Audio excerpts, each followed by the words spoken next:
Novels forever में खुशामदीद। Novel जुनून इश्क, जिसके राइटर हैं रियाज आकिब कोहलर, उसकी ये दूसरी एपिसोड है और यकीनन आप लोगों को फर्स्ट एपिसोड मज़े की लगी होगी। तो आइए जल्दी से स्टार्ट करते हैं इसकी दूसरी एपिसोड को बगैर किसी देर के। दानियाल ने स्टील मिल में काम करना शुरू कर दिया था। वहाँ मजदूरी सख्त थी मगर आमदन ज़्यादा। मुख्तलिफ जुराइम में नाकामी के बाद उसने हलाल ज़रिए से दौलत इकट्ठी करने की ठान ली थी। गो ये तरीका दुश्वार गुजार और मुश्किल था, मगर इस तरह उसे ज़हनी सुकून ज़रूर हासिल था और उसके ज़मीर पर कोई बोझ भी नहीं था। यूँ भी वो शुरू दिन से ही मेहनत मजदूरी का आदी था। ये तो चचा खैरदीन के मशवरे पर उसने इंतहाई कदम उठाने का फ़ैसला किया था और आखिर तंग आकर उसने तहिया कर लिया था कि अब चचा खैरदीन का ऐसा कोई मशवरा नहीं मानेगा। उसकी माँ ने भी उसके रिश्ते के लिए भाग दौड़ ख़त्म करके सब कुछ मुकद्दर पर छोड़ दिया था। दानियाल, जो उसकी नज़र में दुनिया के तमाम मर्दों से खूबसूरत था, जाने क्यों उसकी खूबसूरती दूसरों की नज़र से ओझल थी। उस दिन दानियाल काम ख़त्म करके मिल से बाहर निकला तो शाम हो रही थी। कभी कभी तो उसे इशा तक काम करना पड़ता। ओवर वक्त लगाकर उसकी आमदन इतनी बन जाती थी कि रोज़मर्रा का खर्च निकाल कर वो कुछ न कुछ रकम पस अंदाज कर लेता। बस स्टॉप मिल के गेट से चंद 100 गज दूर था। वो भी रास्ते में था कि एक चमचमाती कार उसके करीब रुकी। ड्राइविंग सीट पर बैठे खुशपोश अधेड़ उम्र के आदमी ने खिड़की का शीशा नीचे करते हुए पूछा, कहाँ जाना है भाई? जी, स्टॉप तक जाना है। उसने अगला दरवाज़ा खोलकर कहा, बैठो, मैं छोड़ देता हूँ। मेहरबानी जनाब, मैं चला जाऊँगा। मियाँ बैठो तो सही। वो मित्सर हुआ और दानियाल झिझकते हुए बैठ गया। इतनी कीमती गाड़ी में बैठना उसे पहली बार नसीब हुआ था। उसने कार आगे बढ़ाई और फिर बस स्टॉप से गुजरता चला गया। दानियाल जल्दी से बोला, रुकिए जनाब, हम स्टॉप से आगे गुजर आए हैं। नई चाय का एक एक कप हो जाए, फिर अगले स्टॉप पर उतार दूंगा। उसने कार एक रेस्टोरेंट की पार्किंग में मोड़ दी। दानियाल के लिए यह हैरानी की बात थी, मगर वो जानता था कि नेक लोगों की दुनिया में कोई कमी नहीं है। रेस्टोरेंट में बैठते ही उसने बैरे को चाय के बजाय खाना लाने को कहा और फिर खाना आने तक वो खामोश बैठा रहा। बैरे ने ट्रे में लाए खाने के बर्तन उनके सामने टेबल पर रखे और खामोशी से वापस मुड़ गया। पता है, मैं काफ़ी दिनों से तुम्हें देख रहा हूँ। तुम अमूमन शाम की अजान के वक्त छुट्टी करते हो। उसे खाना शुरू करने का इशारा करते हुए उसने तमहीद बांधी। जी जनाब, गरीब आदमी का गुजारा फालतू वक्त लगाकर ही हो सकता है। वो फ़लसफ़ियाना अंदाज में बोला, गुर्बत एक ऐसी बीमारी है जिसे हमने लाइलाज समझ रखा है। लाइलाज तो है ना जनाब? बिल्कुल गलत। उसने नफ़ी में सर हिलाया। मुझे देखो, इसी फ़लसफ़े पर यकीन रखते हुए मैंने अपनी ज़िंदगी के बेहतरीन 40 साल ज़ाया किए, मगर फिर एक भले आदमी के मशवरे और ताउन से हिम्मत व जुर्रत का मुजाहरा करते हुए इस मकाम तक पहुंच गया कि आज कोठी, कार और एक छोटे से कारोबार का बिला शिरकत गैर मालिक हूँ। मगर कैसे? दानियाल हैरान रह गया था। बहुत आसान है। दानियाल की दिलचस्पी देखकर उसके होंठों पर हंसी नमूदार हुई। मोहतरम, अब बता भी दे। उसने अपनी बेसब्री छुपाने की कोशिश नहीं की थी। बताता हूँ, पहले तुम अपना मुकम्मल तारुफ तो करवाओ। दानियाल नाम है, मज़दूर हूँ, अब तक शादी नहीं की है। माँ के अलावा इस दुनिया कोई नहीं है और नहायत गरीब हूँ, इतना कि कोई बेटी का रिश्ता देना भी गवारा नहीं करता। 32 साल का हो गया और अब तक शादी नहीं कर सका। तो दानियाल मियाँ, बात यह है कि सबसे पहले तुम्हें ज़मीर, एहसास, हमदर्दी और हुब्बुल वतनी जैसी फरसुदा बातों से जान छुड़ानी पड़ेगी, क्योंकि अमीर सिर्फ वही बन सकता है जो अपने काम से काम रखे। उसे कोई गर्ज नहीं होनी चाहिए कि दूसरों पर क्या गुजर रही है। सिर्फ और सिर्फ अपने बारे सोचने वाला ही दौलतमंद बन सकता है। हर कोई ही अपने बारे सोचता है जनाब। दानियाल ने शुद्धोमत से उसकी तायद की। गुड, उसने मुतमईन अंदाज में सर हिलाते हुए कहा। बस यही सोच तरक्की का पहला ज़िन है। अब तुम्हें अमीर बनने से कोई नहीं रोक सकता। सच सर?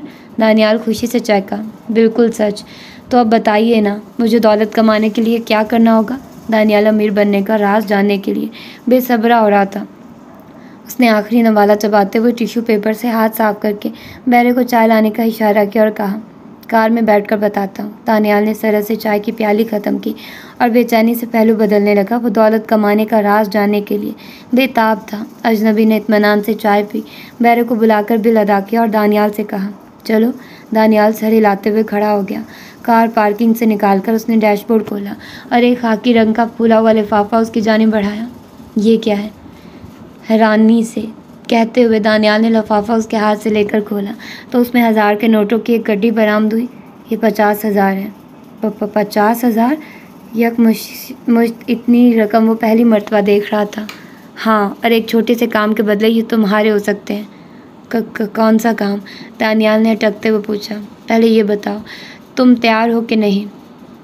काम तो पता चले। दानियाल को उसका अंदाज मशकूक लगा। उसके लिए काम जाने बगैर हामी भरना उसे मुनासिब न लगा। सुबह काम पर जाते हुए एक छोटा सा बैग तुम्हारे पास होगा। अपनी मतलूबा बस में सवार होके उसे सीट के नीचे रख देना और फिर बैग वहीं छोड़कर अपने स्टॉप पर उतर जाना। बस इतना सा काम है। उसके बदले ये 50,000 तुम्हारे। बैग में क्या चीज़ होगी? आम खाओ, पेड़ ना गिनो। मगर उसके बताए बगैर दानियाल को अंदाज़ा हो गया था कि बैग में क्या चीज़ हो सकती है। उसके सोचों में एम्बुलेंस के तेज़ सायरन के साथ मर्दों, जन और बच्चों की चीखें गूंजने लगी। वो ज़ोर से बोला, प्लीज़ कार रोको। क्या हुआ? उसने कार रोकते हुए हैरानी से पूछा। दानियाल ने जेब से 200 रुपये निकालकर 50,000 के बंडल के साथ डैशबोर्ड पर रखे और कहा, ये 200 खाने का बिल है। बहरे को आपने 400 रुपये दिए थे, मेरे हिस्से में 200 ही आते हैं। वो दरवाज़ा खोलकर बाहर निकला और करीबी बस स्टॉप की तरफ बढ़ गया। मासूम लोगों की ज़िंदगियों से खेलकर वो अपनी जन्नत तामीर नहीं कर सकता था। छोटे मोटे जुराइम के लिए उसका ज़मीर राज़ी नहीं हुआ था, तो ये कत्लो गारत उसके बस में कहाँ थी? ये क्या बात हुई? अब मुश्किल 2 साल हुए हैं शादी को और जनाब को बच्चे की पड़ गई। मुस्कान हमाद की परेशानी देखकर हैरान रह गई थी। मुझे जुनून की हद तक बच्चे की चाह है। हमाद ने सफाई से झूठ बोला। तो हो जाएगा ना बच्चा? मुस्कान हयालूद लहजे में बोली। 2 साल कोई इतना बड़ा अरसा तो नहीं है। तुमने चेकअप कराना है कि नहीं? हमाद तर्क होने लगा। चलती हूँ ना, डांटने क्यों लगे? वो रुआनसी होने लगी। वो हमाद से बेपनाह मोहब्बत करती थी, मगर हमाद का रवैया उसे हमेशा उलझन में डाल देता था। पराया और अखड़ा अखड़ा। तुम्हारी ज़िद देख कर गुस्सा आ जाता है। हमाद हार मानने के लिए तैयार नहीं था। मुस्कान खामोशी से कपड़ों की अलमारी की तरफ बढ़ गई। उसके कपड़े बदलने तक हमाद एक मशहूर गायनोकोलॉजिस्ट से अपॉइंटमेंट ले चुका था। इसके बावजूद उन्हें घंटा भर इंतज़ार करना पड़ा। बारी आने पर वो डॉक्टर के चैम्बर में दाखिल हुए। शकीला फ़ारूकी एक मंझी हुई गायनोकोलॉजिस्ट थी। सारी तफसील सुनने के बाद उसने उन्हें टेस्ट लिख कर दिए। डॉक्टर साहब, मेरा टेस्ट किस लिए? हमारे ने टेस्ट फॉर्म पर अपना नाम पढ़कर हैरानी का इजहार किया। टेस्ट तुम दोनों का होगा सर, लेडी डॉक्टर पुरवकार लहजे में बोली। ज़रूरी नहीं कि नुक्स औरत में हो, मर्द भी बांझपन पाया जा सकता है। मुस्कान ने डॉक्टर की तायद करते हुए कहा। ठीक है ना हमाद, डॉक्टर साहिबा की भी तसल्ली हो जाएगी। हमें भी बार बार अपॉइंटमेंट लेने की ज़रूरत नहीं पड़ेगी। हमाद को तस्लीम ही करते बनी। शकीला फ़ारूकी के अपने हॉस्पिटल में लेबॉर्ट्री की सहूलियत मौजूद थी। ठीक है सर, आप सेमन एनालिसिस टेस्ट करा लें। आपकी मिसेज़ का पेल्विस एग्ज़ाम होगा जो मैं खुद करूँगी। हमाद सर हिलाता हुआ वहाँ से बाहर निकल आया। घंटा भर बाद उसे रिपोर्ट मौसूल हो गई और फिर रिपोर्ट पढ़ते हमाद का रंग जर्द पड़ गया। वो बाप बनने की सलाहियत से महरूम था। इतनी देर में मुस्कान भी आ गई थी। उसकी रिपोर्ट क्लियर थी, उसमें कोई नुक्स मौजूद नहीं था। हमाद की रिपोर्ट पढ़कर डॉक्टर ने किसी भी किस्म के तन से गुरेज करते हुए सिर्फ इतना कहा था, मिस्टर हमाद, मुझे अफसोस से कहना पड़ता है कि आप कभी बाप नहीं बन सकेंगे। यानी इस बीमारी का कोई इलाज नहीं है? उसने मायूसी से पूछा। ये बीमारी नहीं है सर, डॉक्टर शकीला ने उसकी तसल्ली की। डॉक्टर साहिबा, मुझे बाप बनना है किसी भी तरीके से। टेस्ट ट्यूब बेबी का तरीका यकीनन आपकी महरूमी दूर कर देगा, डॉक्टर शकीला ने मशवरा दिया। टेस्ट ट्यूब की शरई हैसियत क्या है डॉक्टर साहिबा? मुस्कान ने दरियाफ्त किया। ये कोई आलिम दीन ही बता सकता है, डॉक्टर शकीला इत्मीनान से बोली। डॉक्टर से रुखसत लेकर उन्होंने वापसी गिरा ली। हमाद की बोलती बंद हो गई थी। कुदरत ने उससे अजीब इंतकाम लिया था। इसके बावजूद वो शिकस्त मानने के लिए तैयार नहीं था। उसका दिमाग उसी अधेड़ बुन में मसरूफ़ था कि अब इसका लायामल क्या होना चाहिए। मुस्कान रिपोर्ट को उसकी खामोशी की वजह समझ रही थी। वो अपने तय उसे तसल्ली देती रही। इतने बड़े इंकशाफ के बावजूद उसकी मोहब्बत में कोई फ़र्क नहीं आया था। घर पहुँचते ही हमाद ने कहा, मुस्कान प्लीज़ ये बात किसी को भी पता नहीं चलनी चाहिए। मैं पागल थोड़ी हूँ। वो उसे लिपटते हुए उसे तसल्ली देने लगी। हमाद उसे हर हाल में अजीज़ था। अगला हफ्ता हमाद ने मुख्तलिफ मशहूर और मुस्तनद डॉक्टरों से ज़मन में मशवरा करते गुजारा, मगर हर जगह उसे मायूस कन जवाब ही मिला। ये बात उसने फरिया से भी छुपा ली थी, क्योंकि वो नहीं चाहता था कि इस वजह से वो उससे मुतनफिर हो जाए।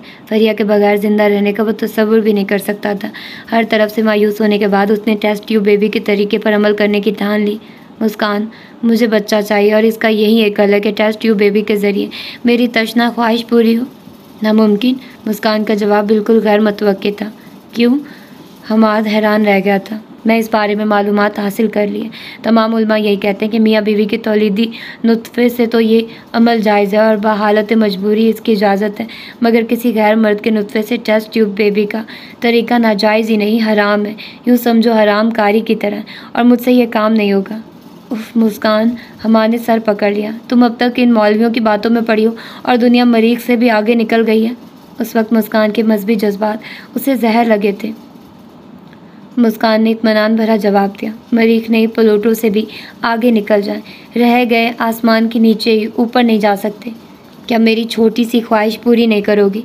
हमाद जानता था कि मजहबी मामलात में वो किसी धौंस में आने वाली नहीं थी और उसे जज्बाती ब्लैकमेलिंग से ही काम निकालना पड़ेगा। कभी नहीं। मुस्कान के लहजे में हल्की सी भी लचक मौजूद नहीं थी। प्लीज़ मुस्कान, मेरी खातिर, हमाद ने लजाजत से कहते हुए उसे कंधों से थाम लिया। हमाद, आप समझते क्यों नहीं, ये मेरे लिए नामुमकिन। अगर तुम्हें ज़्यादा शौक है तो हम कोई बच्चा गोद में ले लेंगे, या मैं अपने भतीजी को ले आऊँ।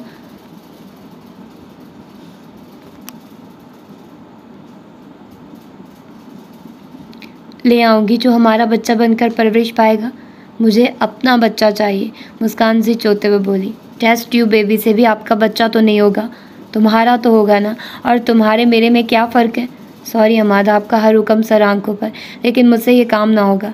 मुस्कान ये कहते हुए वहाँ से हट गई। खावंद की नाफरमानी का वो सोच भी नहीं सकती थी, मगर यहाँ उसके दीन का मसला था। अगर उसे ज़रा सी भी गुंजाइश या हिला नज़र आता तो वो हमाद को यूँ मायूस ना करती। वो मुफ्ती साहब से बड़ी तफसील से ये मसला दरियाफ्त कर चुकी थी। दानियाल झिझकते हुए शादी ऑफिस में दाखिल हुआ। अपनी माँ की नाकामी के बाद उसके पास आखिरी हल यही रह गया था कि वो किसी शादी दफ्तर से रजू करे। इस बात का मशवरा भी उसे चचा खैरदीन ने दिया था।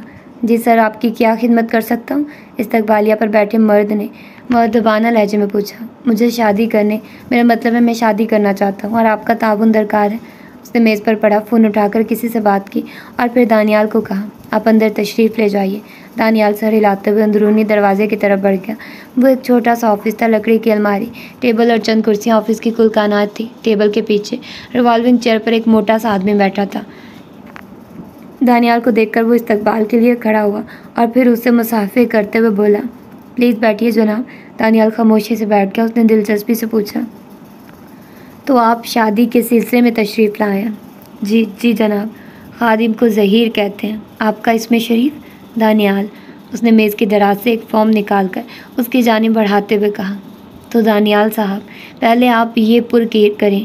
दानियाल ने फॉर्म लेकर देखा और झिझकते हुए कहा, ये तो इंग्लिश में है और मेरी तालीम 8 जमात है, काफ़ी मंदरजात मेरी समझ में नहीं आएंगे। अच्छा फिर ये पुर करो। इस मरतबा उसने उर्दू में छपा हुआ फॉर्म उसकी जानिब बढ़ाया। दानियाल ने फॉर्म लेकर पुर किया और उसकी जानिब वापस बढ़ा दिया। सर, फ़ीस जमा करा दें। उसने फॉर्म के मंदरजात पर एक नज़र दौड़ाते हुए खुशखल्की से कहा। दानियाल ने पूछा, कितनी फ़ीस? जैसा आपको रिश्ता दरकार है उसके मुताबिक फ़ीस होगी। दानियाल शर्मा कर बोला, बस जी खूबसूरत और खूबसीरत हो, बाकी गरीब अमीर की कोई कैद नहीं।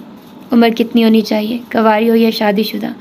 कवारी होनी चाहिए सर, और मेरी हम उम्र या मुझसे छोटी हो। अच्छा ये एल्बम देखकर पसंद करें, अगर इसमें से कोई पसंद आ गई तो ठीक है, दूसरी सूरत में हमें आपके लिए कोई और रिश्ता देखना पड़ेगा। सही ने एक ज़ख़ीम एल्बम उसकी तरफ बढ़ाया। एल्बम उससे चिपटते हुए दानियाल तस्वीरें देखने लगा।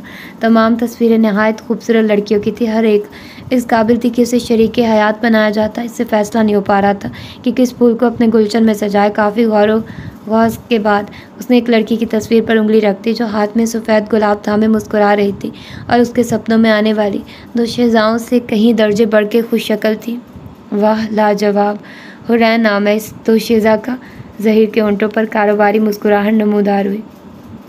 ठीक है तो निकालिए 10,000 रुपये। 10,000? दानियाल गड़बड़ा गया। हाँ जी, इतनी रकम तो बहरहाल आपको अदा करनी पड़ेगी। हुरैन जैसी 2 शहज़ा वैसे तो आपको मिलने से रही। उसने परेशान होकर कहा, मेरे पास तो इस वक्त सिर्फ 3,000 रुपये हैं। कोई बात नहीं, वो खुशखल्की से मुस्कुराया। तुम ये रकम जमा करा के रसीद ले लो और बकिया रकम कल जमा करा देना, और याद रहे शादी के बाद हमें 2,000 रुपये मिठाई की मद में भी देने होंगे। दानियाल ने इस बात में सर हिलाते हुए जेब से 3,000 की रकम निकाल कर उसकी जानिब बढ़ाते हुए कहा, ज़रूर जनाब साहब, ये तो आपका हक बनता है। पैसे लेकर उसने 3000 की रसीद लिखी और दानियाल के हवाले कर दी। रसीद पर 3000 वसूल और 7000 बकाया लिखा हुआ था। वो उसे ताकीद करते हुए बोला, और हाँ, बकिया फ़ीस से साथ अपनी एक अदद तस्वीर ज़रूर लाना। ठीक है सर, कहकर उसने पूछा, रिश्ता कब तक हो सकेगा? इंशाल्लाह बहुत जल्द, बस आप मुकम्मल फ़ीस जमा करा दें ताकि इस बारे हमारा नुमाइंदा काम शुरू कर सके। आप जैसे घबरू जवानों के लिए गरीब घरानों की हज़ारों खूबसूरत लड़कियां रिश्तों के इंतज़ार में सूख रही हैं, जिन्हें धन दौलत और सूरत नहीं, बस सर का साहिबान प्यार करने वाला शरीकी हयात और इज़्ज़त का रखवाला चाहिए। यूँ भी मर्द की सूरत से ज़्यादा उसकी जवानी, मजबूत बदन और कद काठ देखा जाता है। हुरैन भी नहायत गरीब ख़ानदान से ताल्लुक़ रखती है। पिछले हफ्ते ही उसके कवायफ हमारी कंपनी में इंदराज कराए गए हैं। आपकी खुशकिस्मती कि अभी तक किसी दूसरे की नज़र उस फ़ोटो पर नहीं पड़ सकी है। उसकी बातों से दानियाल एक बार फिर सपनों में खो गया था। उसने अगले दिन का इंतज़ार करने के बजाय उसी वक्त घर आकर बकिया 7000 रुपये उठाए और उसके हवाले कर दिए। हुरैन जैसी लड़की के लिए उसे 10,000 की फ़ीस मामूली लगी। उसके साथ उसे ये डर भी था कि कहीं कोई दूसरा उसको कोमल दोशीज़ा को न ले उड़े। अपनी तस्वीर देना वो नहीं भूला था। पैसे जमा करके ज़ही ने कहा, ठीक है दानियाल साहब, चंद दिन तक आपको खुशखबरी सुना दी जाएगी। आपका फ़ोन नंबर हमारे पास है। जैसे ही सारी तफसीलात तय हुई हम आपको मतला कर देंगे। बस आपने ये करना है कि शादी के लिए अपनी तैयारियां मुकम्मल रखिए। ये ना हो बाद में अफरा तफरी मची रहे। आप बेफिक्र रहिए जी, दानियाल ने शर्मीली से मुस्कुराहट से कहा, मेरी तरफ से सारी तैयारी मुकम्मल है। और फिर वो उससे मुसाफा करके दफ्तर से बाहर निकल आया। वो हमाद के लिए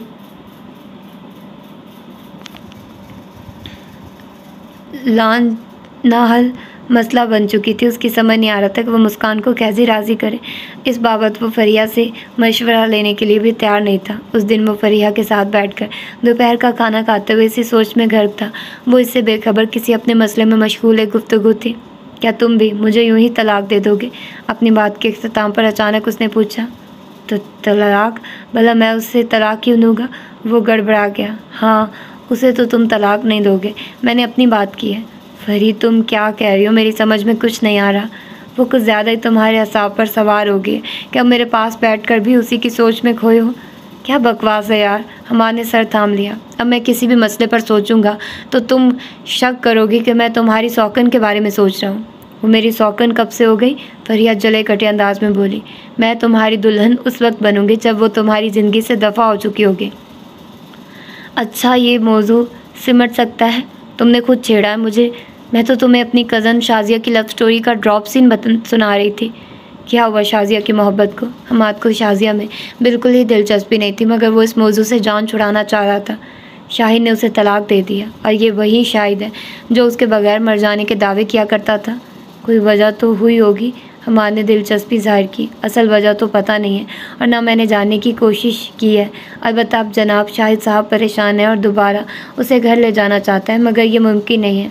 हाँ, अब भला शाजिया क्यों कर मानेंगी? हमाद ने लुकमा दिया। नहीं, वो बेवकूफ़ भी तैयार है, मगर अब तलाक के बगैर हलाला के दूसरे शौहर के पास जाना मुमकिन नहीं है। तो ये कि अब वो किसी ऐसे मर्द की तलाश में है जो शादी के बाद शाजिया को तलाक भी दे दे। गुड। हमाद के ज़हन में एक ख्याल कुंदे की तरह लपका। मेरा ख्याल है ये इतनी अच्छी खबर तो नहीं है। फरिया को उसकी बात पर हैरानी हुई थी। अच्छी खबर है ना? वो खुशी से चहका। मियाँ बीवी में सुलह होना बुरी बात है क्या? मैंने सुलह की नहीं, तलाक की बात सुनाई है। फरिया ने मुंह बनाया। वो तरकी बतरकी बोला, मैंने तलाक के बाद सुलह की बात पर गुड कहा है। अच्छा छोड़ो इस मौजू को। ये बता, तुम्हारी मुस्कान साहिबा कब खुशखबरी सुना रही हैं?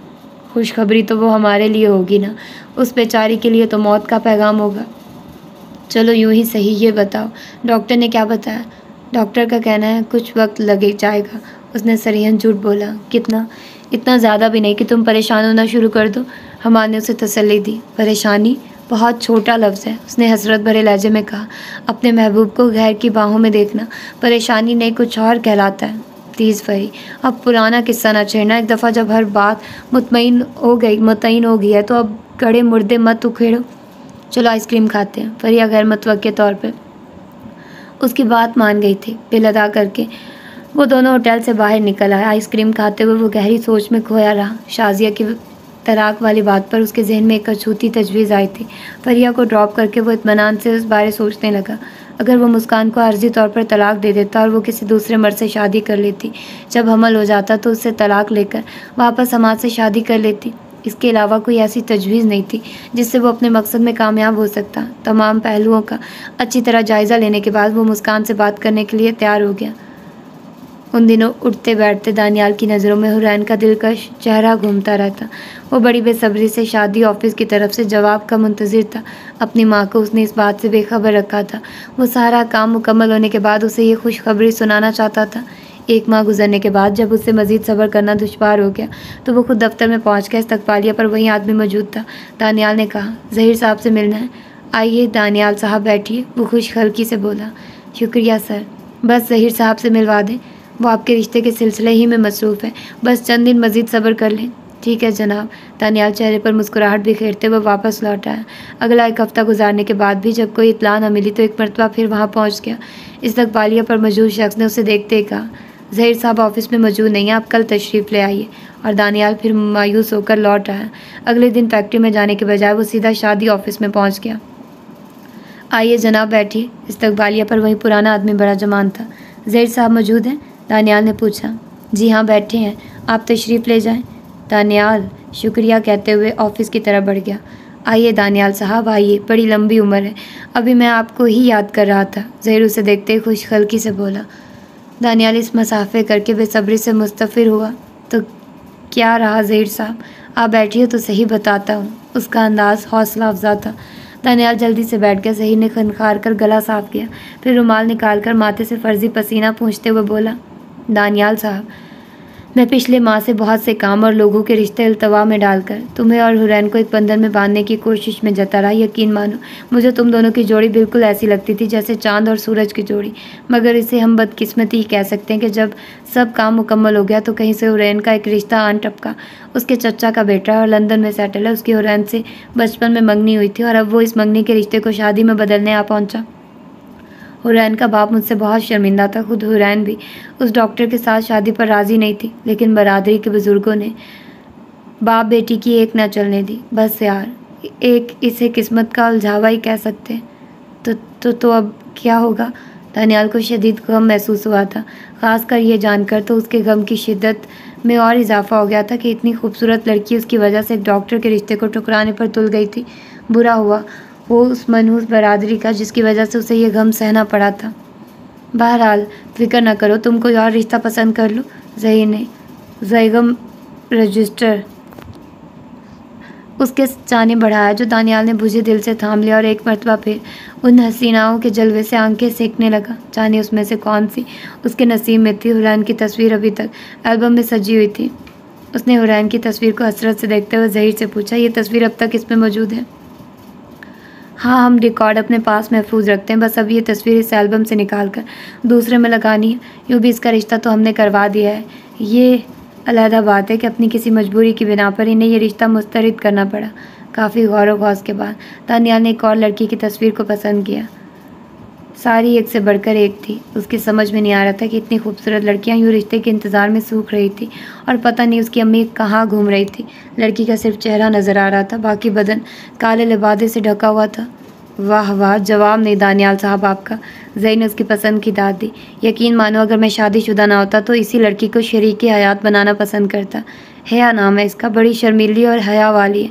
अभी FSC का इम्तिहान दिया है। बाप इसकी तालीम का मज़ीद ख़र्चा बर्दाश्त नहीं कर सकता, इसलिए शादी की फ़िक्र में पड़ गया। रिश्ता कब तक तय हो सकेगा? दानियाल को उस लड़की की मजबूरियों से कोई गर्ज नहीं थी। ज़्यादा से ज़्यादा 10 से 15 दिन, आप बस फ़ीस जमा करा दें। फ़ीस? दानियाल हैरत से बोला, सर मैंने 10,000 जमा कराए हुए हैं। सर जी, वो तो हुरैन के रिश्ते के लिए थे और इस सिलसिले में हमें कहीं कहीं चक्कर लड़की के घर के लगाने पड़ते हैं और भी कई ज़रूरी कार्रवाइयाँ करनी होती हैं। हमारे लिए क्या बचता है? मगर रिश्ता तो नहीं हुआ ना। दानियाल को 10,000 सहाय होने का कलक हो रहा था। ज़हीर मकारी से बोला, चलो इस तरह करें कि आप 5,000 जमा करा दें, आधी फ़ीस में माफ़ कर देता हूँ। देखिए जी, मैं मज़दूर पेशा आदमी हूँ। और ये अल्फाज उसके मुंह में थे कि इस्तकबालिया कमरे से शोर शराबे की आवाज़ आने लगी। ज़हीर बेख्तियार इस्तकबालिया कमरे की तरफ बढ़ा। दानियाल भी उसके पीछे हो लिया। तफसील सुनकर मुस्कान ने सर पकड़ लिया था। हमाद, आपको हो क्या गया है आखिर? मुझे किसी भी कीमत पर बच्चा चाहिए। उसने कई दफ़ा की कही हुई बात दोहराई। तो हम यतीम खाने से कोई बच्चा ले आते हैं। मुझे तुम्हारा बच्चा चाहिए, सिर्फ तुम्हारा, समझी? हमाद ने आंखें निकाली। हमाद, ये तो किसी को धोखा देना हुआ ना। धोखा कैसा, ये एक हेला है, बिल्कुल ऐसे जैसे तलाक याफ्ता लड़की दोबारा अपने शौहर के निकाह में आने के लिए हलाला करती है।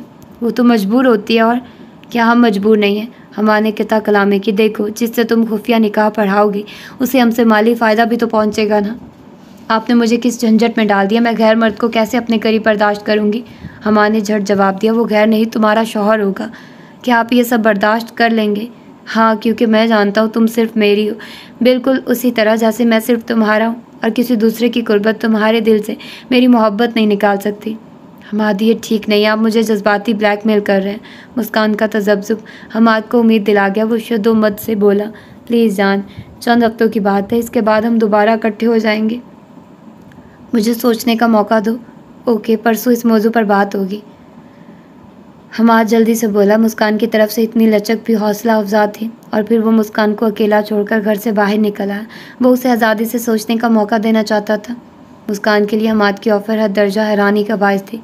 क्या कोई मोहब्बत करने वाला यूँ भी अपनी बीवी किसी दूसरे के हवाले करता है? उसने कर्ब से सोचा। फिर उसे हमाद का बच्चे के लिए जुनून याद आया। शायद बच्चे की मोहब्बत मुझसे बढ़कर है। ये ख्याल भी दुख देने वाला था। वो काफ़ी देर मुख्तलिफ़ किस्म की तकलीफ से सोचों में खोई रही। हमाद की बात मानने और ना मानने के ख्यालात में मुतज़ब्ज़िब रही। फिर एक नतीजे पर पहुँचते हुए उसने मुफ्ती साहब का नंबर मिलाया और सारी बात उसके गोश गुजार कर दी। बेटी, अजीब मसला पूछ रही हो, मुफ्ती साहब गला खनखारते हुए बोले। मुफ्ती साहब, आप ही ने इसका कोई हल बताना। मैं तो सोच सोच कर आजिज़ आ गई हूँ। ये यकीनी बात तो नहीं कि दूसरे शौहर से लाजमन आपकी औलाद हो, और अगर औलाद हो भी जाए तो क्या दूसरा शौहर मुतालबे पर तलाक दे देगा? फिर ये भी याद रहे कि औरत सिर्फ इस सूरत में खुला ले सकती है जब उसका शौहर ना मर्द हो या उसे बसाना ना चाहता हो और जुल्म वगैरह का मुर्तकिब हो। सिर्फ नापसंदीदगी या अपने पहले शौहर के पास लौटने की वजह से खुला नहीं ली जा सकती। ऐसी कहीं कबाहतें होते हुए मैं आपको कैसे इसका मशवरा दे सकता हूँ? मुफ्ती साहब, अगर दौलत वगैरह देकर दूसरे शौहर को तलाक देने पर रजामंद कर लिया जाए तो क्या तलाक नहीं होगी? इस सूरत में तलाक हो तो जाएगी, मगर फिर भी मैं इसका मशवरा नहीं दूंगा। बेहतर यही है कि आप दोनों अल्लाह ताला से औलाद मांगिए, जिस ज़ात के लिए कोई काम नामुमकिन नहीं। मुफ्ती साहब, अगर ये ना करूँ तो मेरा शौहर टेस्ट ट्यूब बेबी पर जोर दे रहा है। बेटी, ये तो किसी भी शौहर के लिए बहुत बेगैरती की बात है कि उसकी नस्ल किसी और से चले। अच्छा मुफ्ती साहब, टेस्ट ट्यूब बेबी और इस सूरत में से कौन सी काबिल अमल है? टेस्ट ट्यूब बेबी अगर अपने शौहर के अलावा किसी गैर मर्द से हो तो लारेब हरामकारी है, जबकि माखिरुल ज़िक्र मसले में बच्चे का नस्ब साबित है। ये बिल्कुल ऐसे ही है जैसे आप आजकल हलाला का फ़ेल सर अंजाम दिया जाता है, यानी हलाला तो हो जाता है मगर शरीयत के नुक्ता नज़र से यह नापसंदीदा अमल है। इसी तरह मसला सूरत भी मेरे नुक्ता नज़र से गुनाह का बायस और मुअज्जिब गुनाह औरत से ज़्यादा उसका शौहर है जिसने उस काम के लिए औरत को मजबूर किया। मुफ्ती साहब, अल्लाह ताला आपको अजर अजीम अता फ़रमाए कि आपने बेहतर रहनुमाई फरमाई। मुस्कान ने इख्तितामी अल्फाज कहकर राब्ता मुनक़ता कर दिया। वो अधेड़ उम्र शख्स था जो इस्तकबालिया पर बैठे मुलाजिम से झगड़ रहा था। मैं पूछता हूँ, कहाँ है वो धोखेबाज आदमी? फ़ीस के नाम पर मेरे 30,000 रुपये हड़प किया और अब तक लड़की तो क्या गधी भी मेरे निकाह में नहीं आई। ये अल्फाज उसके मुंह में थे कि वो दोनों आगे पीछे दफ्तर से बाहर निकले। ज़हीर को देखते ही वो उसकी जानिब लपका। मिस्टर, मुझे मेरे 30,000 लौटा दो, मैंने शादी नहीं करनी। अख्तर साहब, क्या हो गया आपको? रिश्ते इतनी जल्दी तो नहीं हुआ करते। बात चल रही है, उम्मीद चंद दिनों तक मैं आपको खुशखबरी सुना दूंगा।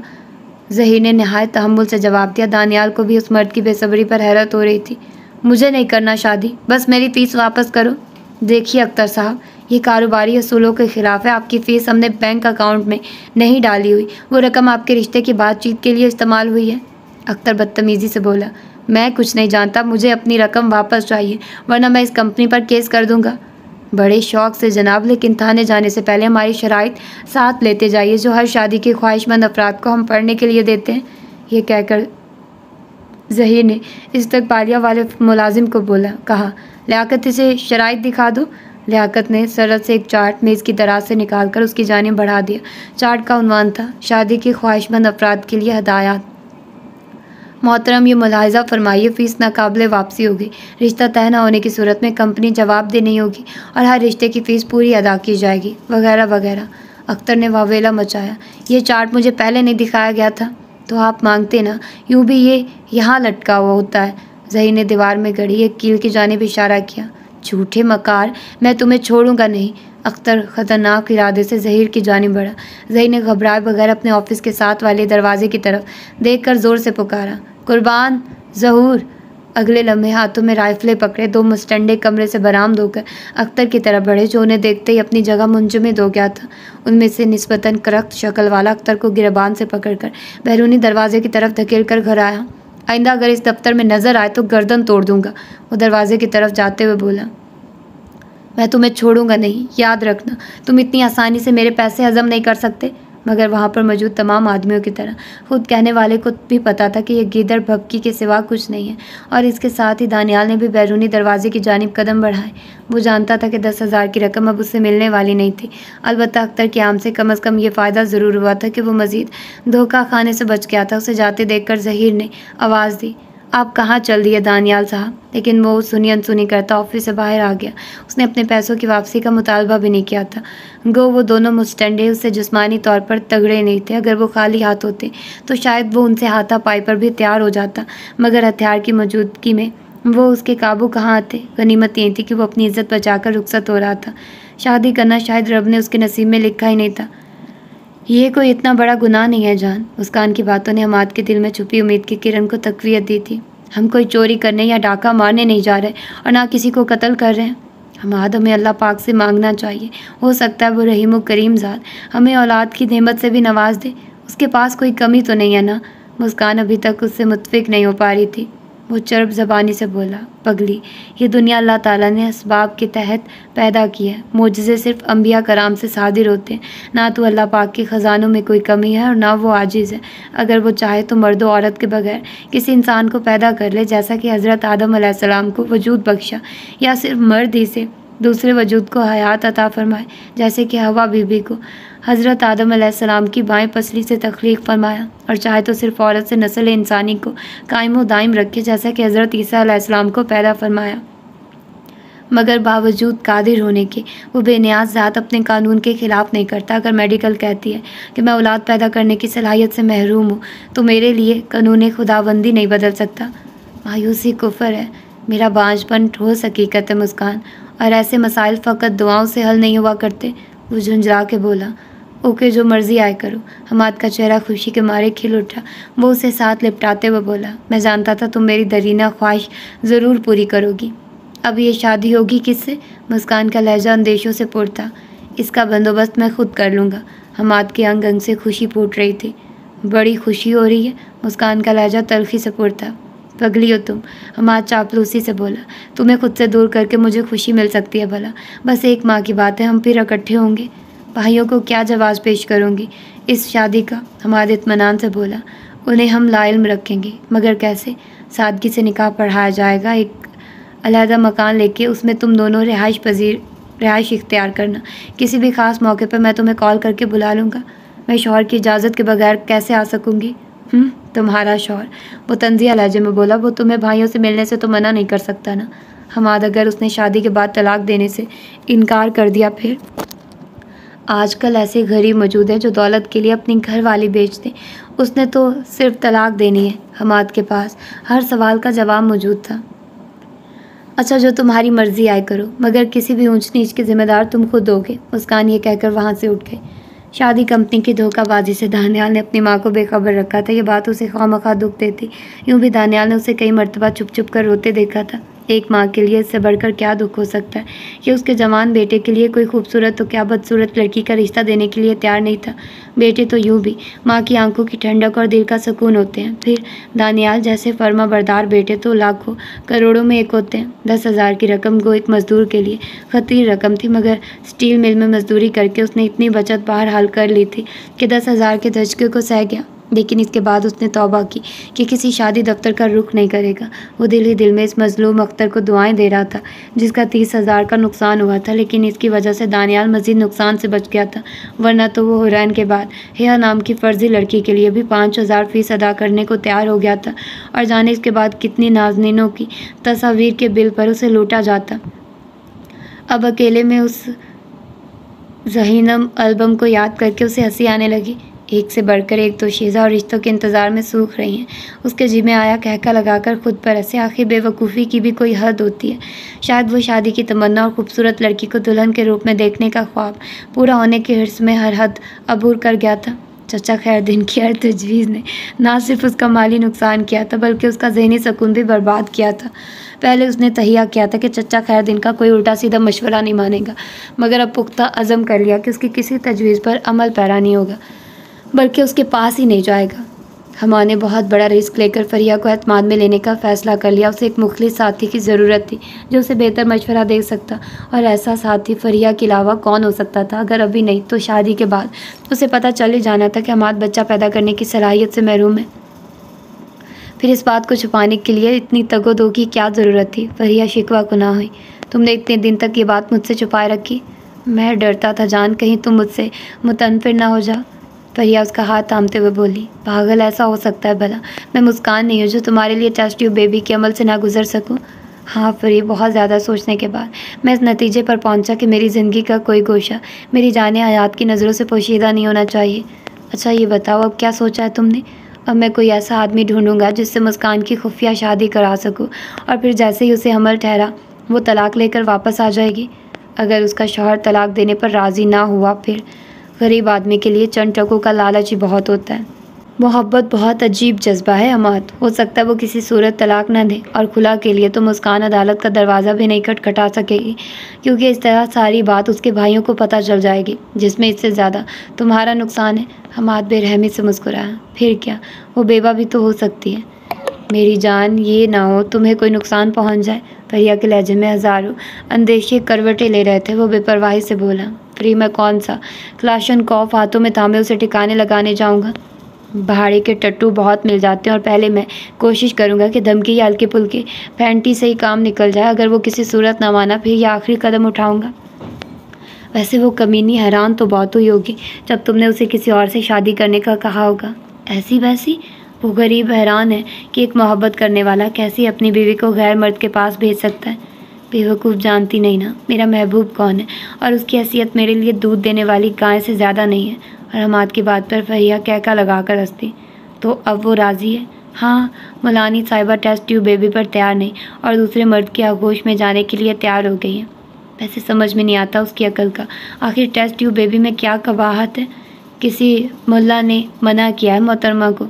हमाद हकारत भरे लहजे में बोला, ये मौलवी भी अजीब है। ऐसे मर्द का नुतफ़ा जो औरत का शौहर ना हो, इस औरत के रहम में परवरिश नहीं पा सकता। इसकी इस्लाम इजाज़त नहीं देता, इससे नसब साबित नहीं होता, वगैरह वगैरह। बड़े आए इस्लाम के ठेकेदार, इतना नहीं सोचते कि मजबूर आदमी क्या करे, जिसकी औलाद ना हो वो कहाँ जाए? फरिया ने हैरानी से पूछा। और इस तरह भी तो एक गैर मर्द से ही बच्चा हासिल होगा ना? हाँ, मगर निकाह के बाद वो गैर थोड़ी रहेगा। फरिया ने कहका लगाया। वैसे तरकीब तुमने बहुत अच्छी ढूंढी है। वो कमीनी भी तो किसी तरह से राज़ी नहीं हो रही थी, पता है? उस दिन तो उन्हें शाजिया की कहानी सुनाई थी ना, बस वहीं सुनकर मेरे जहन में ये तरकीब आई थी, और इसीलिए तुम उस दिन मेरी बातों पर ध्यान देने के बजाय ये मंसूबा बनाने में मसरूफ़ थे।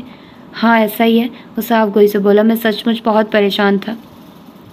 वैसे उसकी आधी दौलत भी काफ़ी होगी, और फिर ये भी तो सोचो कि अगर बेटे की बजाय बेटी पैदा हो गई, फिर भी तो तुम्हें पूरा तरका मिलने से रहा। इसलिए मेरा मशवरा मान लो, छोड़ो इस बिखेड़े को और टंटना मुकाओ कमीनी का। नहीं फरी, मैं बाकी का निस्फ भी नहीं छोड़ना चाहता, और देखो बेटी होने का इम्कान 50-50 है। अव्वल तो ऐसा होगा नहीं, बिलफर्ज बेटी ही हुई, फिर भी तरके में से चौथा हिस्सा मेरा, नस्ब बेटी का, यानी 3/4 तो मैं ले जाऊंगा। और उम्मीद यही है कि मुस्कान के भाई बाकी का तरका भी अपनी भांजी को बख्श देंगे। इसके साथ ये भी सोचो कि बच्चा बच्ची होने की सूरत में मैं इन सेठों की हमदर्दियाँ भी तो समेटूंगा। अच्छा ठीक है, अब कुछ खाने को मंगवाओ, पेट में चूहे दौड़ रहे हैं। फरिया ने मुँह बनाकर गोया उससे मुत्फिक होने का अंदिया दिया। हमाद ने पहले ऑर्डर लेने वाले बहरे को वापस कर दिया था ताकि आराम से फरिया को अपनी बात समझा सके। अब बात की तकमील के बाद उसे खुद भी सख्त किस्म की भूख महसूस हो रही थी। उसने बहरे को करीब बुलाने के लिए इशारा कर दिया। हमाद फरिया को ड्रॉप करके वापस आ रहा था। स्टील मिल के साथ से गुजरते हुए अचानक उसकी नज़र गेट से निकलते हुए एक जवान पर पड़ी, और उसने बेसाख्ता कार रोक दी। वो एक सेहतमंद और तगड़ा जवान था, मगर उसकी रंगत इतनी कारी थी जैसे किसी भी हबशी की हो सकती है। ये ठीक रहेगा, उसने खुद कलामी के अंदाज में कहा। कम अज़ कम मुस्कान के बहकने का ख़तरा नहीं रहेगा, और फिर सेहतमंद भी है। काले का रुख बस स्टॉप की तरफ था। एक फैसले पर पहुंचते उसने कार मोड़ी और उसके करीब जाकर रोक दी और खिड़की का शीशा नीचे करके बोला, बैठो भाई साहब, मैं आपको ड्रॉप कर देता हूँ। वो कार को रुकते देखकर उसकी तरफ मुतवज्जे हो गया था। तल्ख लहजे में बोला, मैं पैदल ही भला जनाब। हमाद के लिए उसकी तल्खी हैरानी का बायस थी। मोहतरम, मैं आपको लिफ्ट दे रहा हूँ और आप तल्ख हो रहे हैं, अजीब बात है। देखिए जनाब, वो खिड़की पर झुकता हुआ बोला, मैं किसी भी किस्म का गैर कानूनी काम नहीं कर सकता। मैं रूखी सूखी खा लूँगा, मगर किसी ऐसी कार्रवाई का हिस्सा नहीं बनूंगा जिससे इस मुल्क की आवाम को कोई नुकसान पहुँचे। वाह, क्या जज्बात है। हमाद खुशदिली से चहका, वैसे क्या मैं जान सकता हूँ मैंने ऐसी कौन सी ऑफ़र की है जिससे इस मुल्क की आवाम को नुकसान पहुँचने का अंदेशा है। वो चंद लम्हे उसे घूरने के बाद बोला, 2-3 माह पहले भी एक बंदे ने मुझे लिफ्ट दी थी और फिर ये ऑफ़र की थी कि मैं 50,000 लेकर बस में एक बैग रखूँ। यकीनी बात है उस बैग में धमाका खेज मवाद ही होना था। मैंने सोचा शायद आप भी। हाँ, हमाद ने ज़ोरदार कहका लगाया। नहीं जनाब, ऐसी कोई बात नहीं। मैं आपको ऐसी कोई ऑफ़र करने वाला नहीं हूँ। अलबत्ता आपकी शराफत और ईमानदारी देखकर मुझे लग रहा है कि मेरा एक बहुत बड़ा मसला हल होने वाला है। कौन सा मसला? वो एकदम चौकन्ना हो गया। पहले आप कार में बैठिए, आराम से बात करते हैं और डरो मत। अगर मैं किसी गैर कानूनी काम का कहूँ भी तो करना ना करना तो आपके अपने बस में है ना। वो झिझकते हुए फ्रंट सीट का दरवाज़ा खोलकर उसके साथ बैठ गया। उसने कार आगे बढ़ाते हुए पूछा, मेरा नाम हमाद है, आप अपना तारुफ कराना पसंद करेंगे? मेरा नाम दानियाल है। तो दानियाल साहब, शादीशुदा हो या कवारे? उसने बेखबरी में दानियाल के ज़ख्म कुरेदे। हम जैसों को कौन रिश्ता देता है? दानियाल की आवाज़ में छुपा कर हमाद की नज़रों से ओझल नहीं रहा था। हमाद ने उसे तसल्ली देते हुए कहा, खैर से ऐसी भी कोई बात नहीं। अच्छा कद काठ है, जवान हो, नाक नक्शा मतनासिब है। सिर्फ रंग काला होना कोई ऐब तो नहीं है। ये मुझसे पूछो कि रंग काला होना कितना बड़ा ऐब है। दानियाल तल्खी से बोला, जहाँ भी रिश्ते की बात चली लड़की या तो भाग गई किसी के साथ या खुलकर इनकार कर दिया कि इससे शादी नहीं करूँगी, या खुदकुशी की कोशिश की और उसकी जान बचाने के लिए वालिदैन को रिश्ता तोड़ना पड़ा। वालिदैन हयात हैं, सिर्फ अम्मी जान जिंदा है। हमार ने पूछा, बहन भाई? कोई नहीं है, बस मैं और अम्मी जान। इसके अलावा ना कोई रिश्तेदार है और ना अपना। हमार ने कार को होटल की पार्किंग में रोकी। वो दोनों नीचे उतर गए। बैरे को चाय के साथ कुछ लाने का कहकर वो दानियाल की तरफ मुतवज्जे हुआ। दानियाल साहब, परेशान ना हो, अल्लाह बड़ा मुस्बिल असबाब है। सही कहा जनाब। दानियाल ने आहिस्ता से सर हिला दिया। अच्छा, तालीम कितनी है आपकी? 8 जमात तक पढ़ा हूँ जनाब। गुज़र बसर अच्छी हो रही है? हाँ जनाब, अल्लाह का शुक्र है, अपना घर है और स्टील मिल की मजदूरी में अच्छी खासी आमदन हो जाती है। गुड। हमारे ने इत्मीनान से सर हिलाया। उसी वक्त बैरे ने चाय और खाने के लवाजमात उनके सामने लाकर रख दिए। चाय पीकर हमाद बोला, दानियाल मियाँ, ऐसा करो, अपना मोबाइल फ़ोन नंबर मुझे दे दो। एक रिश्ता मेरी नज़र में है। लड़की तलीम याफ्ता है, खूबसूरत है, कम उम्र है, लेकिन है तलाक याफ्ता। मुझे कबूल है। दानियाल बेसब्री से बोला, लेकिन फ़ीस निकाह के बाद ही दे सकूँगा। कैसी फ़ीस? हमाद के लहजे में हैरानी थी। रिश्ता कराने की? दानियाल उसकी हैरानी पर शशतर रह गया। हाँ, हमाद के मुंह से बुलंद बांग कहका बरामद हुआ। अल्लाह के बंदे, मैंने शादी ऑफिस थोड़ी खोल रखा है। ये तो मेरी एक अजीज़ा के साथ थोड़ी सी ट्रेजेडी हुई और फिर आपका मसला भी इस तरह हल होता नज़र आया तो मैंने ऑफ़र कर दी। माफ़ी चाहता हूँ जनाब। दानियाल नादिम नज़र आने लगा। कोई बात नहीं कहकर हमाद ने घड़ी पर निगाह दौड़ाई। मेरा ख्याल है चलना चाहिए। और दानियाल सर हिलाते हुए खड़ा हो गया। हमाद उसे घर तक ड्रॉप करने आया था। अपना मोबाइल फ़ोन नंबर उसे नोट कराना दानियाल नहीं बोला था, बल्कि लगे हाथों हमाद ने उसकी एक तस्वीर भी अपने मोबाइल फ़ोन के कैमरे से खींच ली थी ताकि मुस्कान को उसके होने वाले शौहर की शक्ल दिखा सके।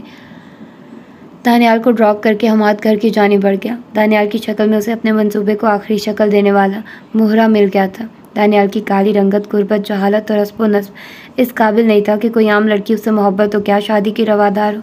कुजा मुस्कान जैसी सेठजादी वो लाजमन महीना डेढ़ उसके पास दिल पर जबर करके गुजारती और यही बात हमाद को मतलूब थी। वो मुस्कान को किसी हैंडसम और पुरकशिश मर्द की ज़ौजियत में देखकर अपना रास्ता खोटा नहीं करना चाहता था। मुस्कान ने दूसरी शादी पर हमाद की तो जाहिर कर दी थी, मगर अब दानियाल की तस्वीर देखकर वो क्या रद्द-ए-अमल ज़ाहिर करती, इस बात का अंदाज़ा लगाने से वो कासिर था। उसकी गाड़ी देखते ही चौकीदार ने गेट खोलकर सलाम कहा। वो जवाब दिए बगैर आगे बढ़ता गया। मुस्कान उसे ख्वाबगाह में मुसहरी पर लेटी नजर आई। वो गहरे ख्यालों में खोई हुई थी। अस्सलाम वालेकुम भाई, हमारी बेगम किन ख्यालात में खोई है?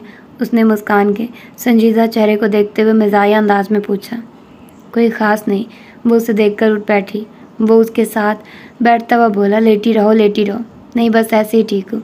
शौहर के हकूक़ से वो खूब वाकिफ़ थे और हमाद की इज़्ज़त में कोई दकीका फ़रोग़ गुजारिश नहीं करती थी, मगर हमाद की आंखों पर लालच और फरिया के हुस्न की पट्टी बंधी हुई थी कि उसे मुस्कान की मोहब्बत, वफादारी और खिदमत किसी काबिल नज़र नहीं आती थी। अच्छा जान पता है, मैंने ऐसा लड़का ढूंढ लिया है जो हमारे मेयार पर पूरा उतरता हो, शरीफ है, गरीब घराने से ताल्लुक़ रखता है और एक वालदा के अलावा कोई रिश्तेदार मौजूद नहीं है। जब एक दफ़ा कह दिया कि मुझे इन मशवरों से दूर रखो, तो फिर बार बार याद दहानी का मतलब। मुस्कान तल्ख होने लगी। वो अमीर है या गरीब, गोरा है या काला, खूबसूरत है या बदसूरत, मुझे इससे कुछ नहीं लेना। मेरा मतमा नज़र आपकी खुशी और ख्वाहिश की तकमील है। आई लव यू जान। हमाद ने उसे अपने साथ लिपटा लिया, मगर इस फारतगी में मुस्कान को खलूस की सख्त कमी महसूस हुई। यूँ लग रहा था जैसे कोई अदाकार रटे रटाए कलमात अदा कर रहा। इट्स ओके, उस सपाट लहजे में कहते हुए इससे अलहदा हो गई। हमाद को उसकी बेजारी बहुत खुली, मगर वो कोई तल्ख बात कहकर उसे बरगश्ता नहीं करना चाहता था। अच्छा, इसकी तस्वीर तो देखो ना। हमाद ने मोबाइल फ़ोन निकाल कर दानियाल की तस्वीर स्क्रीन पर लाई और स्क्रीन उसकी जानिब घुमाई। एक अचरती हुई निगाह स्क्रीन पर डालकर वो नॉर्मल लहजे में बोली, हमाद, जब कह दिया कि इस सारे ड्रामे के ज़िम्मेदार आप खुद हैं, तो जो चाहो सो करो। उसने इत्मीनान भरा सांस लेते हुए पूछा, अच्छा तो फिर कब निकाह की रस्म अदा की जाए? पहले तुम तलाक दोगे, फिर इद्दत गुजारूंगी, इसके बाद ही शादी हो सकेगी। ओह, इसका मतलब अभी मज़ीद इंतज़ार करना पड़ेगा। उसके लहजे से परेशानी झलकी। एक लम्हे सोचने के बाद वो बोला, ठीक है, फिर मैं तुम्हें तलाक देता हूँ, तलाक देता हूँ, तलाक देता हूँ। मुस्कान के चेहरे पर कर भरे जज्बात नमूदार हुए और वो बेड से उठकर बाहर जाने लगी। कहाँ चल दी? हमाद ने परेशानी से पूछा। मैं बाप की बीवी नहीं रही मोहतरम, एक ख्वाबगाह में हम किस हैसियत से रहेंगे? खम ऑन यार। वो उसे रोकने के लिए उसकी तरफ बढ़ा। खबरदार अगर मेरे करीब आए। वो गुस्से से फट पड़ी। हमाद, तुम्हारी मोहब्बत ने मेरी आंखों पर पट्टी ज़रूर बांध दी, मगर इसका ये मतलब भी नहीं कि मोहब्बत के लिए मैं अपने शर्म व हया भी कुर्बान कर दूंगी।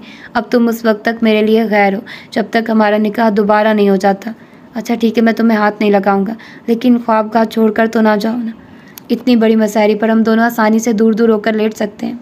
मशवरे का शुक्रिया, कहकर वो ख्वाबगाह से बाहर निकल गई। हमाद ने उसके पीछे जाने की कोशिश नहीं की थी, क्योंकि वो उसके मिजाज से अच्छी तरह वाकिफ़ था।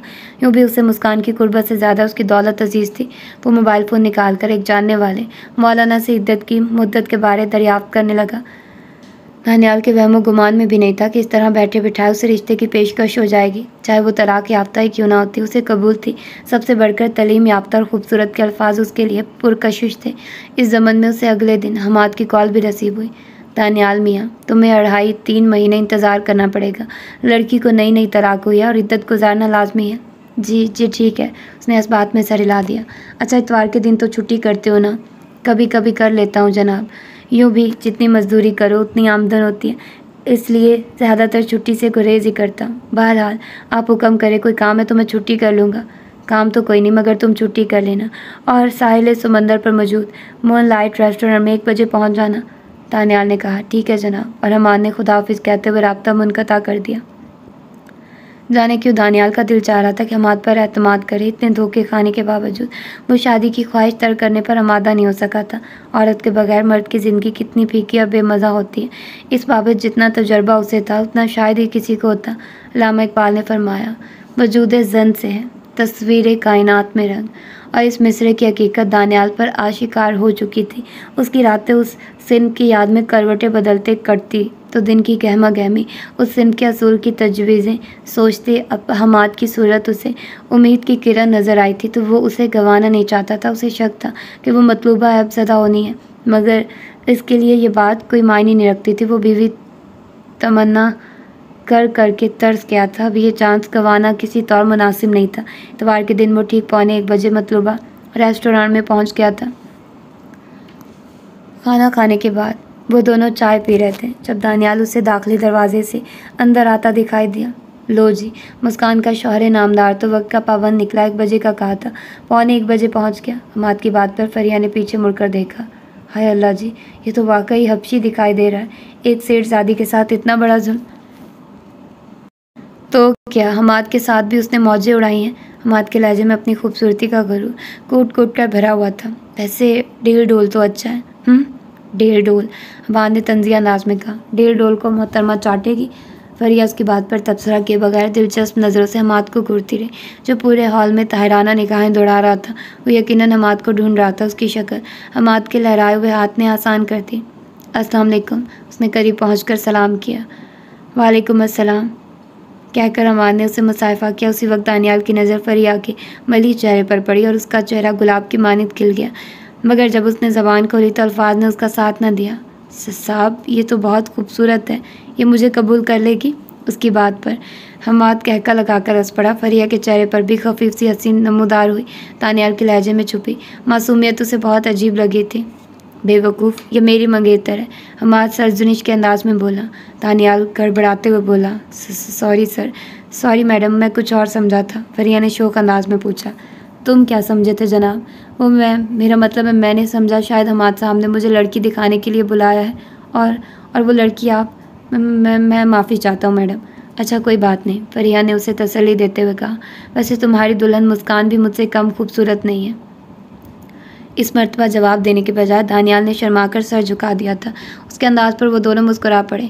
मैं उसकी तस्वीर साथ लाया हूँ। हमारे ने अपना कीमती मोबाइल फ़ोन निकालकर मुस्कान की तस्वीर खोली और मोबाइल फ़ोन दानियाल की तरफ बढ़ाया। दानियाल ने झिझकते हुए मोबाइल लेकर तस्वीर देखी। उसके दिल की धड़कनें बेरब्त होने लगी।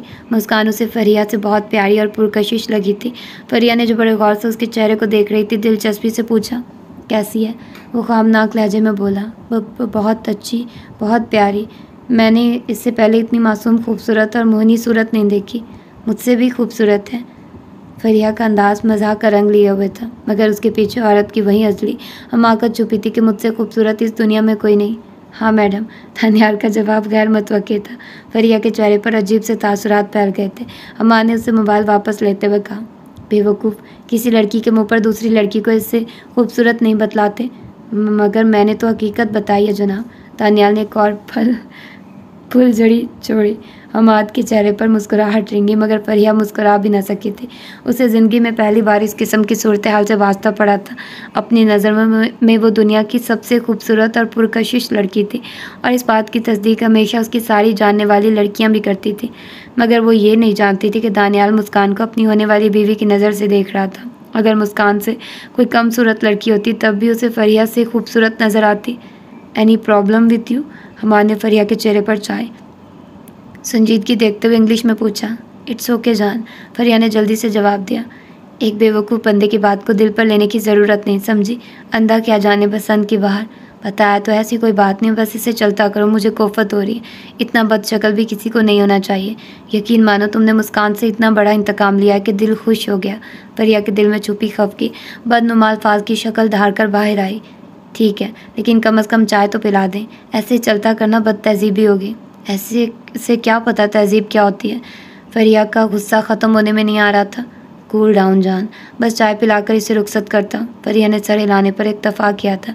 दानियाल उनकी अंग्रेज़ी में होने वाली गुफ्तगू के दौरान लातलकी से दाएं बाएं देखता रहा। उसे कोई इल्म नहीं था कि सारी गुफ्तगू उसी के मुतल्लिक हो रही है। पहली बार फरिया को देखने के बाद उसने एक मर्तबा भी उसके चेहरे की तरफ नहीं देखा था। ये बात फरिया को और ज़्यादा ताव दिला रही थी। वो हमेशा से शमाए महफिल रही थी और शक्ल सूरत के लिहाज से एक गए गुजरे जो उनका उसे यूँ नज़रअंदाज करना उसकी बर्दाश्त से बाहर था। उसकी ख्वाहिश थी कि वह जितनी देर बैठा रहे उसकी नज़रें उसके चेहरे का तवाफ़ करती रहें, और जब वो चला जाए तो उसके हिजर में आहें भरता रहे। मगर वो गंवार जाने की इन ख्यालों में मगन था। हमाद ने बहरेका को बुलाकर चाय और कुछ खाने के लिए लाने का बताया। फरिया से दानियाल की लातलकी बर्दाश्त न हुई और वो उसे अपनी तरफ मुतवज्जे करने की गर्ज से बोली, वैसे मोहतरम, आप कब मुस्कान साहिबा को शरबत दीदार से नवाजेंगे? उसके लहजे में तंज की काट बाजी थी। मैं क्या कह सकता हूँ मैडम, वैसे जब आप कहें मैं उससे मिल लूँगा। ये बातें करते हुए भी उसने फरिया की तरफ देखने से गुरेज किया था। ये बात फरिया को मज़ीद सुलगा गई। अच्छा दानियाल मीरा, ये बात याद रखना, अपनी शादी की खबर का तुमने ढंढोरा नहीं पीटना। तुम्हारी होने वाली दुल्हन बहुत हया वाली है और दूसरी शादी की खबर को हद्दुल वसा राज में रखने की ख्वाहिशमंद है। इसी वजह से शादी के बाद तुम्हें उसके मकान में शिफ्ट होना पड़ेगा और ये खबर तुम्हारी माँ के अलावा किसी के इल्म में नहीं आनी चाहिए। दानियाल जल्दी से बोला, ठीक है जनाब, मुझे आपकी सब शराइत कबूल है, और अगर बाद में वो पसंद ना आई फिर? फरिया ख्वामखा उसे छेड़ने पर तुली हुई थी। दानियाल इजाज़त से बोला, मैडम मैं आपको शिकायत का मौका नहीं दूंगा। फरिया नखवत से बोली, तुम्हारी शादी मुझसे नहीं मुस्कान से हो रही है मिस्टर। मुझे तो यकीनन फांसी के बदले भी तुमसे निकाह की ऑफ़र हो तो मैं बाखुशी फांसी पर लटकना कबूल करूँगी। मैडम काला आदमी इतना बुरा लगता है आपको, तो फिर मुझे शादी की ऑफ़र क्यों की? यकीनन दानियाल को उसकी बात से बहुत अजियत हुई थी। जो मैंने पूछा इसका जवाब दो। फरिया ने उसकी बात को दरखोर इतना नहीं समझा था। उसे तो मैं शहजादियों की तरह रखूँगा, स्टील मिल में मजदूरी करके, है ना। फरिया उसे शर्मिंदा करने पर तुली थी। मैडम, दौलत के बल पर ही सुकून और आराम नहीं मिलता। शौहर जब बीवी के नाज उठाता रहे, उसका वफादार रहे, उसे सर आंखों पर बिठाए, उसकी हर ख्वाहिश को हुक्म समझे। इसके अलावा क्या चाहिए एक लड़की को? कम अज़ कम इतनी शक्ल सूरत तो हो शौहर की कि वो उसे आंख भर के देख ही सके। फरिया ने वाशगाफ अल्फाज में उसका मजाक उड़ाया। फरिया की बात दानियाल को थप्पड़ की तरह लगी थी, मगर वो खामोश ना हुआ। सूरत तो अल्लाह ने दी है मैडम, और उसे बेहतर बनाना मेरे बस से बाहर है। अलबत्ता मेरे रवैये से उसे कोई गिला हो तो जो चाहे सज़ा देना।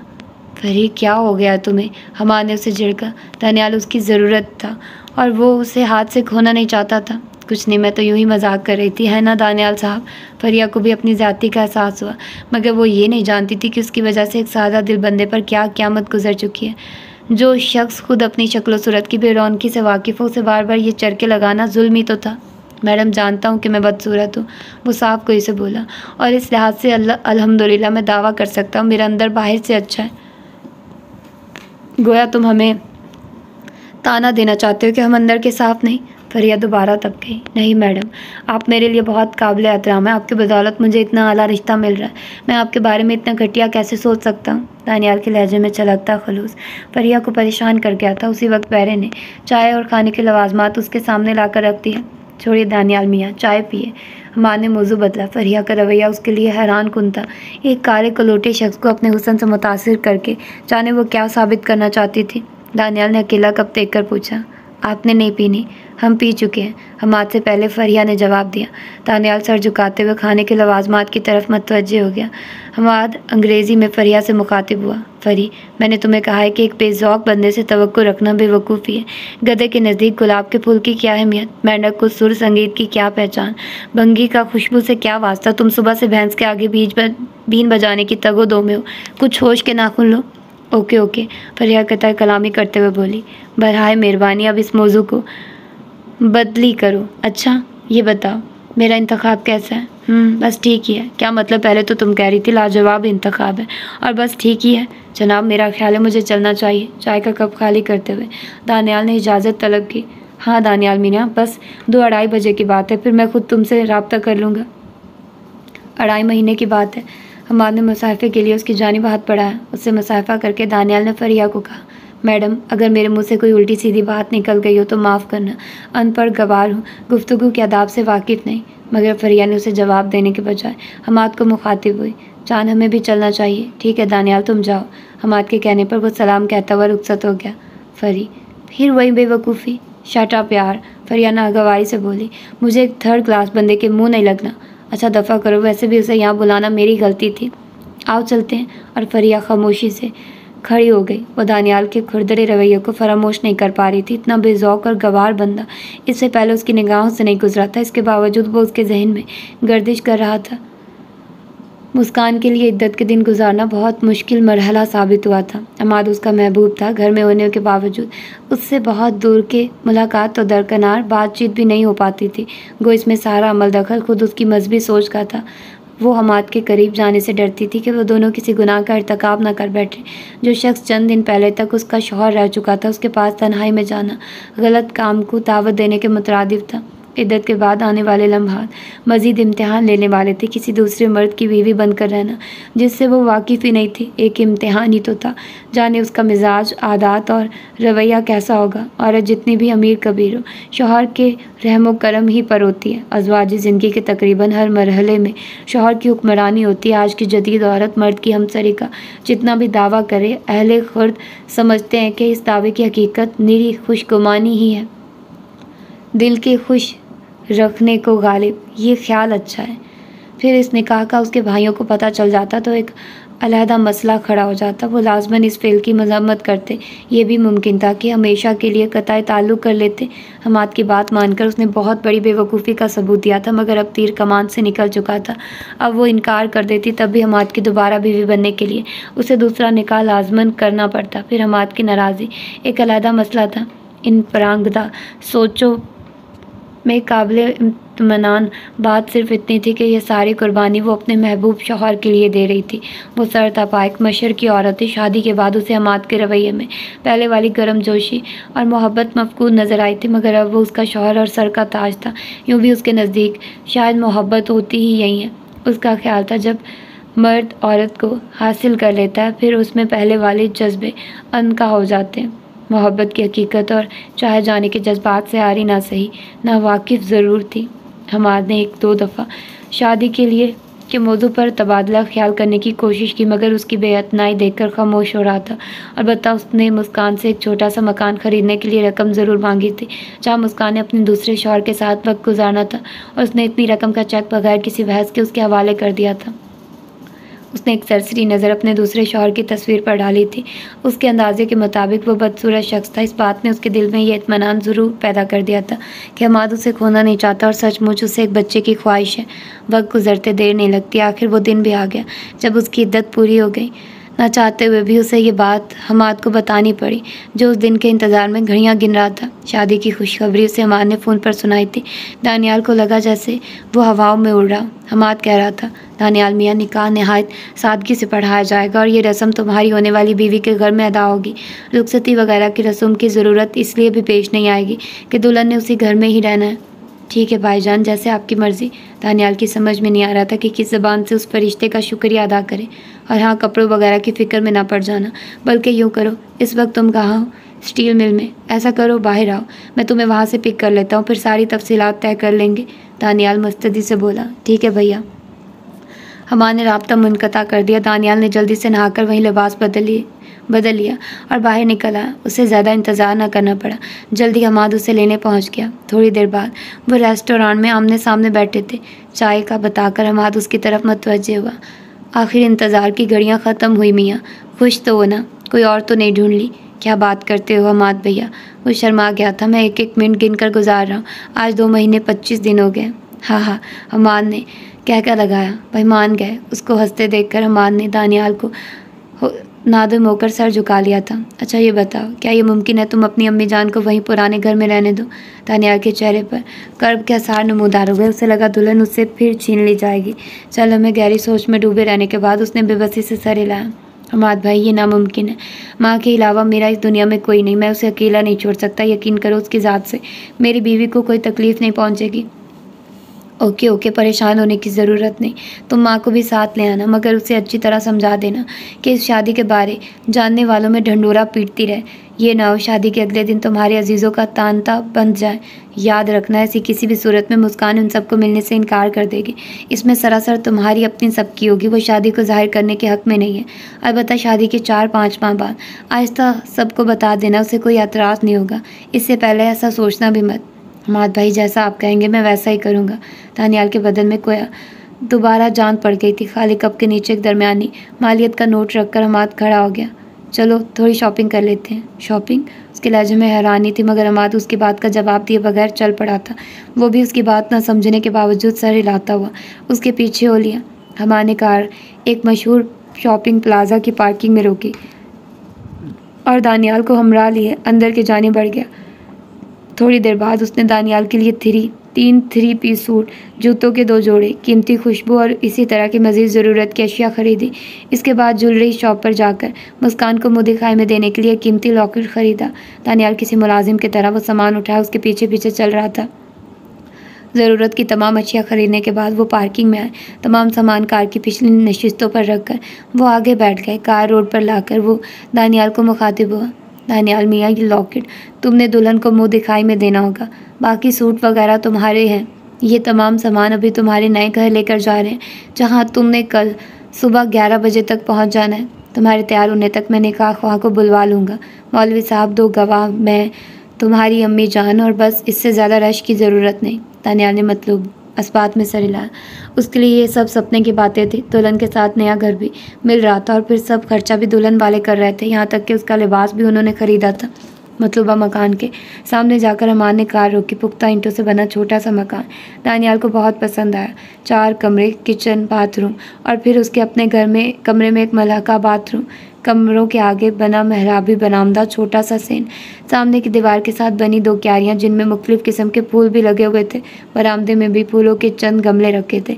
यहाँ तक कि कार खड़ी करने के लिए गैराज भी बना हुआ था। ऐसा घर तो उसने ख्वाब में भी नहीं देखा था। कार से सारा सामान निकलवा कर हमार ने वहीं रखवा दिया। याद रहे कल 11 बजे तुम्हें इधर होना है, हमार ने उसे याद दहानी कराई।